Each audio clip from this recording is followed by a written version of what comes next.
Depuis un certain temps, Radio-Canada est en train d'investiguer sur le voyage des directeurs généraux du CF au Burundi. Certains membres de la communauté françaiscoise donnent leur avis. Comme tant d'autres, Michel Vézina s'est exprimé, mais d'une manière différente des autres. Il a sorti un communiqué de presse pour exprimer son indignation par rapport à la façon dont Radio-Canada est en train de traiter cette information. Dans nos éditions antérieures, nous avons cité le contenu de ce communiqué et à présent, l'auteur de ce communiqué est avec nous dans les studios de CFRG 93.fm. Bonjour Michel. Bonjour Tabitha. Vous avez sorti un communiqué de presse. Sans tarder, est-ce que vous pouvez nous parler de ce communiqué de presse? Qu'est-ce qu'il y a dedans et pourquoi avez-vous sorti un communiqué de presse? En écoutant ce qui a été dit à Radio-Canada, puis en regardant les commentaires qu'il y a eu à la fois dans les commentaires sur les sites des entrevues de Radio-Canada, puis aussi sur la page Facebook de ici Saskatchewan, j'ai pensé que ça valait vraiment la peine de réagir parce que le traitement, à la fois le traitement de l'information d'une part et la façon que les gens ont réagi, tant qu'à moi, ça paraissait beaucoup trop négatif pour laisser passer ça comme tel. Et dans votre communiqué, vous commencez par qu'est-ce qu'on reproche au CF exactement? C'est une bonne question parce que on a soulevé la question des coûts du voyage d'une délégation du CEF en Afrique. OK, on peut toujours se demander combien ça coûte un voyage comme ça, mais les gens semblent oublier que ça fait partie du plan d'action du Conseil des écoles françaisoises de faire du recrutement. De façon, de toutes les commissions scolaires ont ce rôle-là. Ils doivent recruter des jeunes pour leurs écoles. Alors ça, c'est une question qu'on peut se poser. Maintenant, en écoutant certaines entrevues aussi, on s'aperçoit qu'il y a une frustration des parents, entre autres du côté de Saskatoon, face au fait qu'il y a une école qui a été promise de construire. On sait que ça va prendre encore plusieurs années. On espère que ça va aller plus vite que ça, mais que ça va prendre plusieurs années avant qu'elle soit construite. En même temps, l'infrastructure actuelle du pavillon Rousseau pose des problèmes. On sait que, par exemple, quand il pleut, ça dégoûte dans l'école, et ça, c'est seulement un problème qui est soulevé. Il y a M. Nichols nous en a fait, McNichols nous en a fait toute une liste à la radio aussi. Alors, quand on regarde ça, on se dit, ben exactement, pourquoi est-ce qu'on vise un déplacement, puis en même temps, on nous parle d'infrastructure, on nous parle de nouvelles écoles, on nous dit pourquoi mettre de l'argent sur Gravelbourg. Il y a beaucoup d'interrogations là-dessus. Mais pour vous, vous ne voyez pas les choses comme ça parce que vous dites dans votre communiqué, ne devrions-nous pas plutôt être fiers du leadership du directeur général et puis du conseil des écoles? Bien, c'est ça, c'est qu'ils font quand même des démarches que je pense qu'ils vont s'inscrire dans un ensemble. C'est pas seulement le conseil des écoles françaisoises qui travaille sur la question d'immigration ou en tout cas d'aller chercher des gens à l'extérieur de la Saskatchewan et du pays pour combler nos écoles. Ça fait partie de tout le mouvement d'immigration parce qu'on sait que ce soit en rural ou que ce soit actuellement en urbain, notre démographie, elle ne parvient pas à tenir le rythme de croissance de la province. Alors, en pourcentage, on diminue constamment parce que le nombre est à peu près stable, mais la population anglophone, elle, de son côté, croît constamment. Alors, on parle probablement d'augmenter de peut-être 100 à 200 000 la population de la Saskatchewan dans les prochains 10-15 ans, là, d'après les plans du gouvernement provincial. Alors, qu'est-ce qu'on peut faire du côté francophone pour arriver à ça? Alors, quand il y a des démarches qui sont faites comme ça, ben, je me dis, OK, c'est une bonne initiative.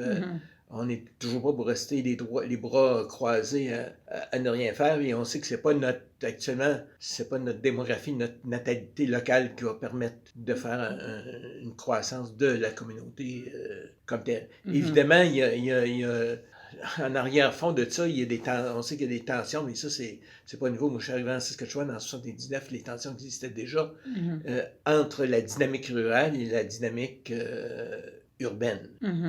Vous mentionnez les 12 élèves internationaux qui sont inscrits et qui sont déjà à la résidence de l'école Mathieu de Gravelbourg.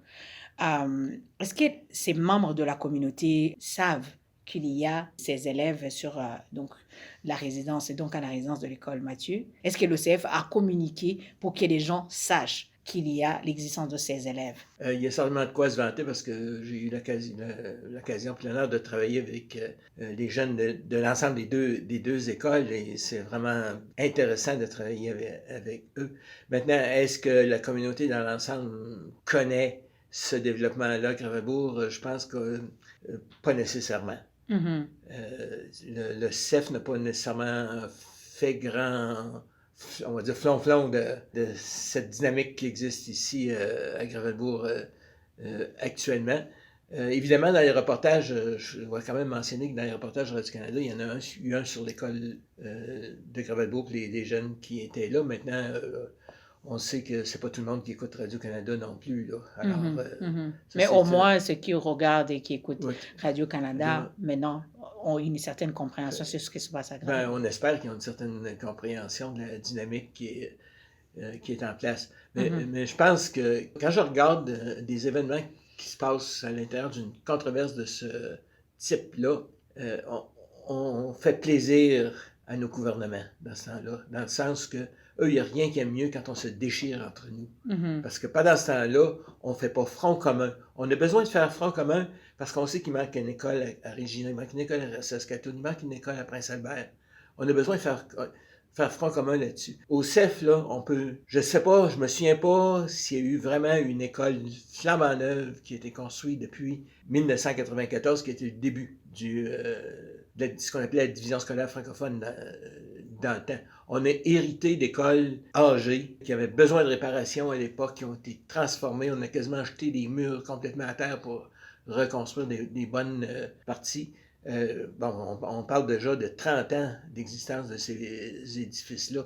Il y a besoin de rénovation majeure sur l'ensemble, je dirais, des écoles. S'ils n'ont pas commencé à montrer certaines déficiences, ça ne sera pas long avant qu'ils vont en avoir. Donc, tant qu'à moi, il faut arriver, au lieu de se chicaner à savoir est-ce qu'on devrait mettre l'argent à telle ou telle place, puis une communauté ne devrait pas recevoir des élèves, l'autre devrait en recevoir. Ça n'a pas de bon sens de faire ça.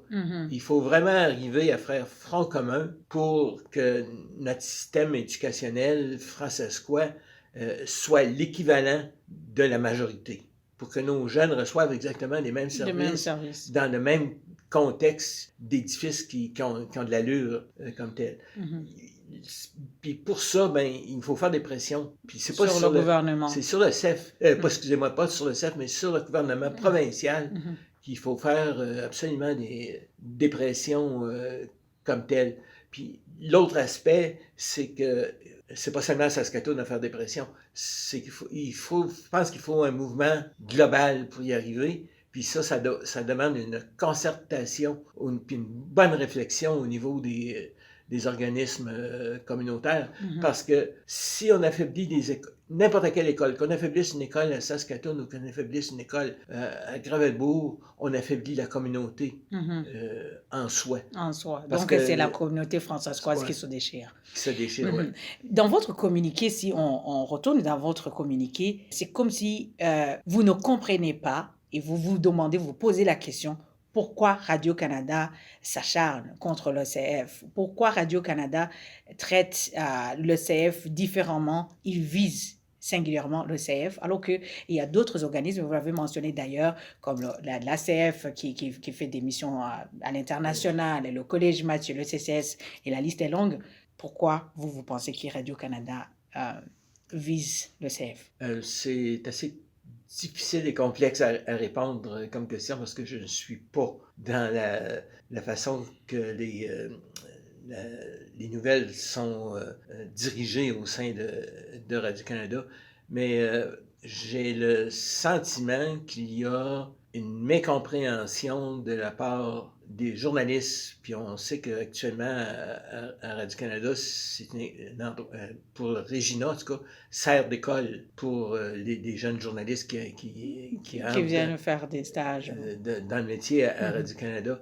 Et j'ai remarqué à plusieurs reprises que les journalistes n'avaient pas nécessairement une bonne maîtrise de ce qui se passe sur le terrain. Alors je soupçonne que c'est probablement ça qui est une partie. Évidemment, les journalistes tentent toujours pour bien faire puis pouvoir de trouver le scoop qui pourrait les emmener, les ramener peut-être à Montréal ou les emmener dans un grand centre au niveau de Radio-Canada. Mais je pense que, même dans le cas de Radio-Canada, moi je me poserais la question, comment on aborde la communauté? Quand vous parlez de l'approche que Radio-Canada a utilisée pour questionner, pour interroger les membres de la communauté dans différents coins de la communauté françaiscoise pour savoir si le directeur général avait informé ces membres de la communauté, est-ce que ce sont ces journalistes qui agissaient seuls? Est-ce qu'il n'y a pas des responsables pour la radio, peut-être, qui ne sont pas jeunes dans le métier? Pourquoi alors? Bien, il y a certainement eu des directives qui ont été données,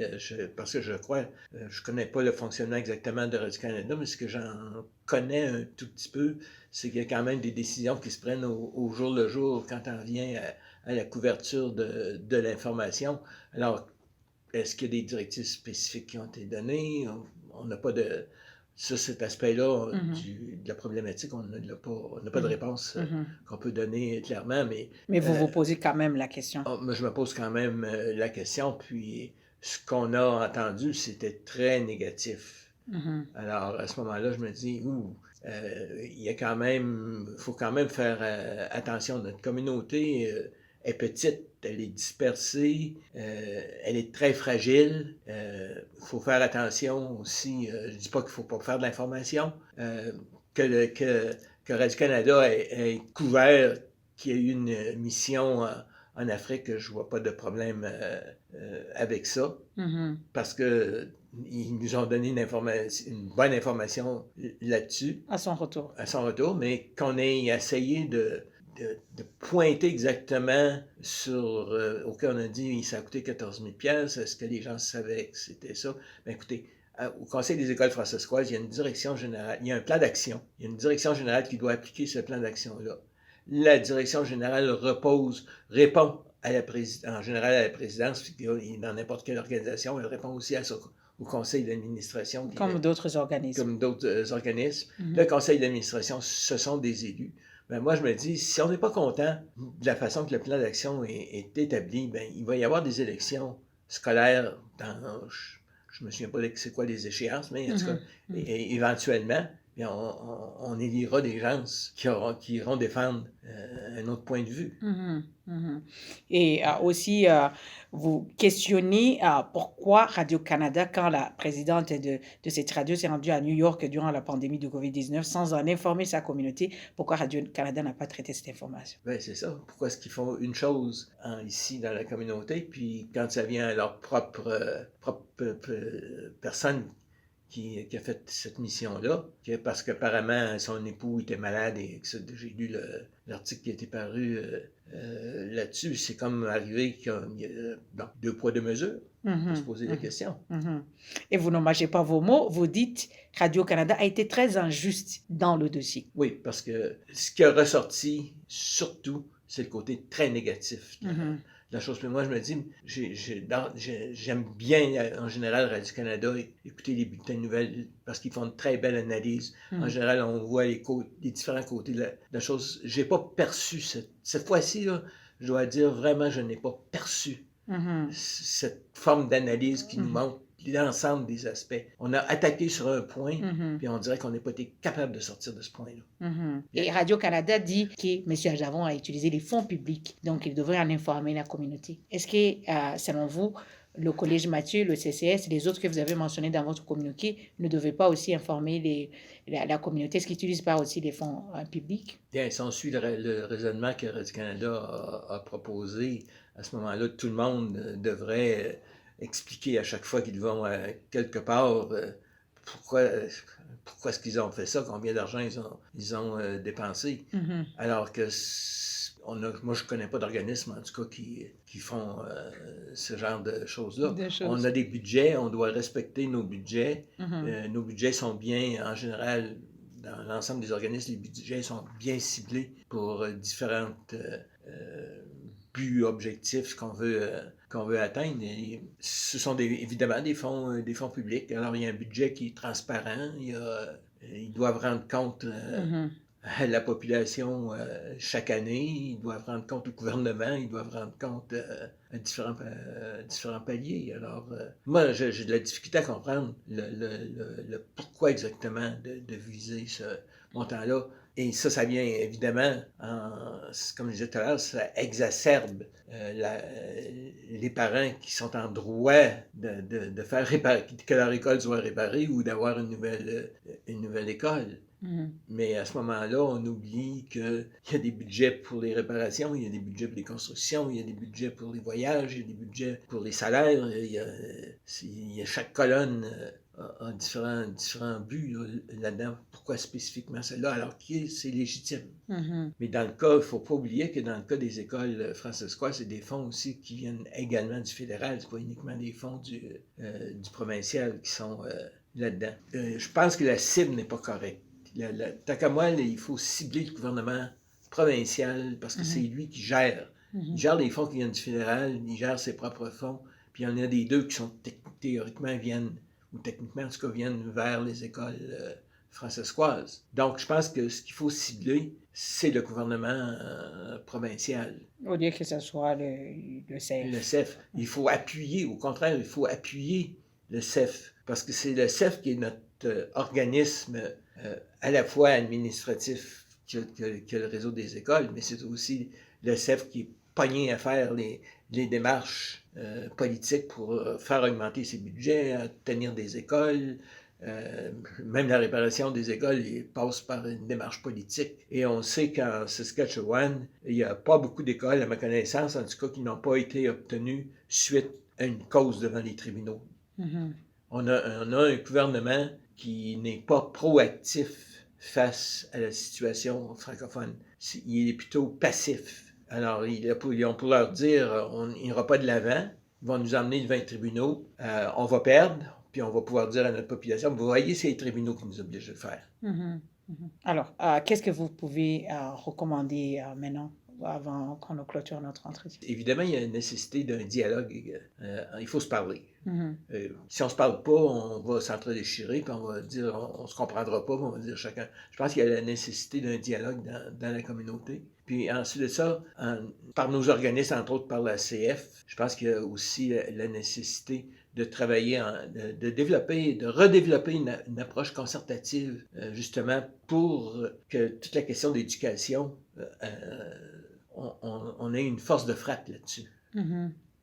Parce que si juste pour mentionner, si je reviens dans les années 90, quand on a eu ce qu'on appelait des états généraux de la francophonie, l'éducation a été mise au centre de nos objectifs. Mais au fil des ans, on a un peu perdu ce chose-là parce qu'on a fini par avoir des écoles, on a fini par avoir le système. On est plutôt passé d'un groupe, je dirais, revendicateur à un groupe qui est plutôt consommateur là-dedans.